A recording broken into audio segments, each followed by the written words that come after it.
Welcome to week 4, lesson 2.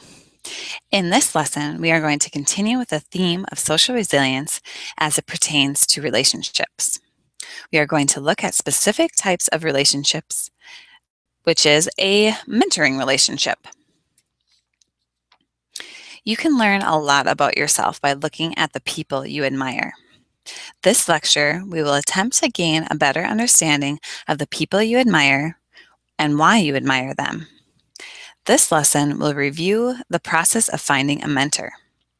This process was inspired by the Realize Your Resilience product.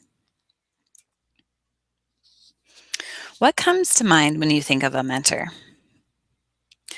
The definition of a mentor is a wise and trusted counselor, an influential senior sponsor or supporter. A mentorship is and can be a critical component to building resilience. Mentors can provide information, advice, assistance with obtaining and setting goals and emotional support. Research supports a more positive personal outcome in students that have a mentor relationship, but also in professionals.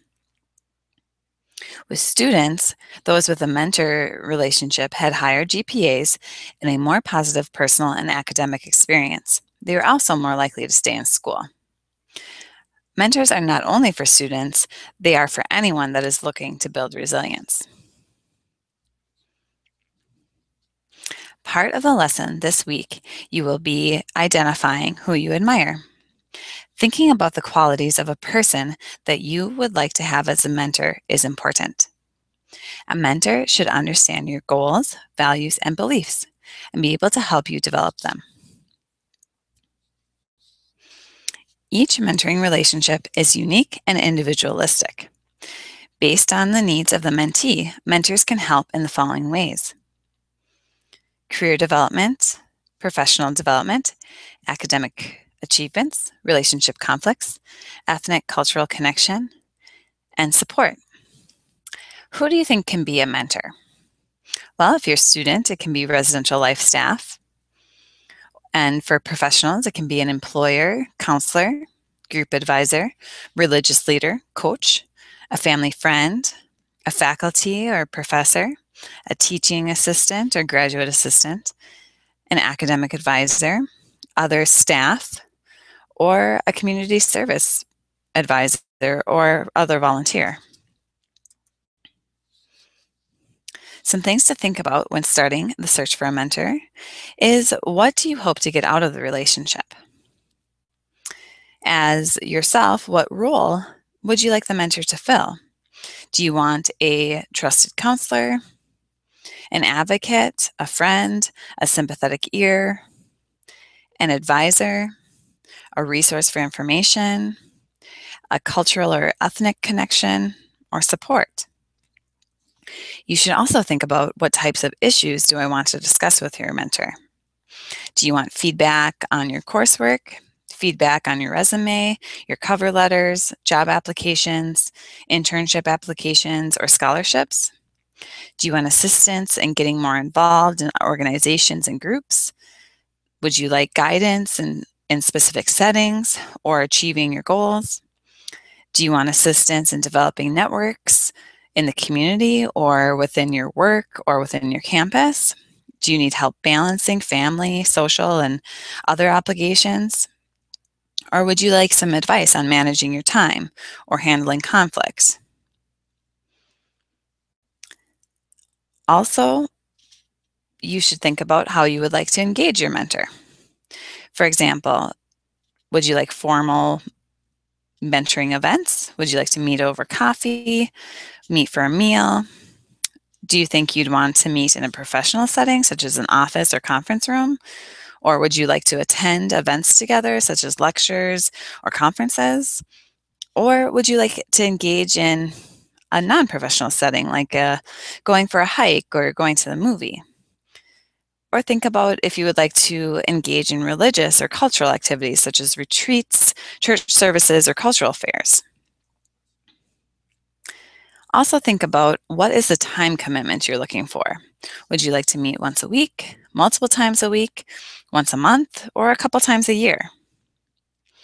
Lastly, what style of communication best meets your needs? Email, phone, social media, in person, for instance. Once you have identified someone who you feel would make a good mentor for you, the next step is to ask for his or her assistance. A good way to start is to engage that person to help you or meet you in a non-formal way. For example, you may ask a potential mentor to take a look at your resume or meet to discuss future goals and objectives. This will allow you time to get to know their style of mentoring without asking for a formal commitment. If you feel it's a good fit, then you can take time to ask if one of those candidates is available to be your mentor. If someone isn't able to make the commitment, don't take it personally. Simply ask someone else. You want someone who has the time to make it a beneficial relationship for you. On the screen are also some limits that you may want to set and discuss with your mentor, such as when, where, and how often you will meet. Also talk about the appropriate forms of communication, such as if they are okay with texting or emails or phone calls. If it's a long-distance relationship, you might want to consider Skype or Google Hangouts, for instance, for an appropriate form of communication. Also establish an agreement that is comfortable for both parties. You also want to talk about things that are off limits, such as late night calls or visiting each other at home. And then set a tentative time frame for your mentoring relationship. Will it be a few months? Will it be a year? Will it be multiple years? Different things like that.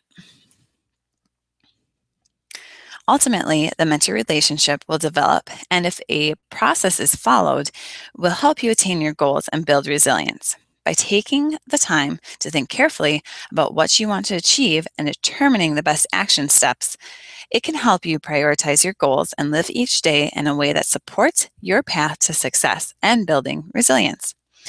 Now, complete the rest of the lesson plan and find your mentor.